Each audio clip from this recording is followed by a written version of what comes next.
Sa harap ng banta ng La Nina, nakatutok na ngayon ang DPWH kung paano mapapadali ang paghahakot ng mga basura sa pangunahing sanhi ng pagbaha tuwing tag-ulan. Habang ang DNR, i-audit ang higit 800 negosyo para matukoy kung saan nila itinatapon ang kanilang mga basura. Si Clazel Pardilla sa Sentro ng Balita, live. Palapit na po ang La Nina. Ang rainy season po ay magiging mas matindi and the flood potential will be higher more than ever po ngayon.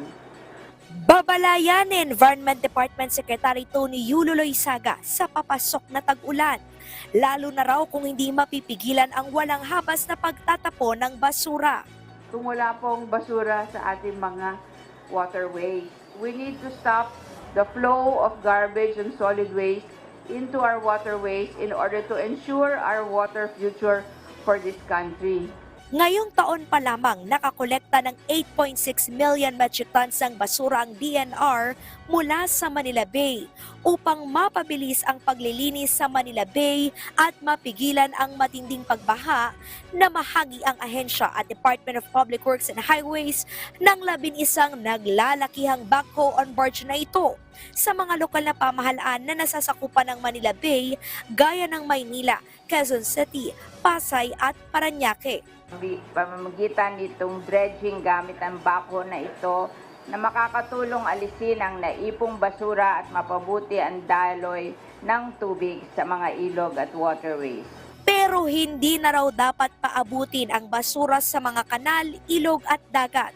Kaya apela ng DNR sa mga LGU, gumawa ng paraan para maitapon ng tama ang mga basura. Tinututukan din ng ahensya ang mga kumpanya na gumagawa ng pakete ng mga produkto na kalaunay nagiging basura. 871 na ng mga negosyo ang nagparehistro sa DNR. Magsasagawa ng audit ang ahensya kung saan napunta ang kanilang basura. Ang EPR po ay magpo-provide ng assistance sa pamamagitan po ng mga enterprises, mga industry. Sabi po ng batas, ang mga obliged enterprises will collect yung mga plastic waste. Ngayong taon na to kailangan 20%, next year 40%, hanggang 80% in 2028. Sa Hunyo, inaasahang lalabas ang audit ng DENR. They will be submitting their compliance by June this year. So after that, we will be evaluating and Clazel Pardilla para sa Pambansang TV sa Bagong Pilipinas.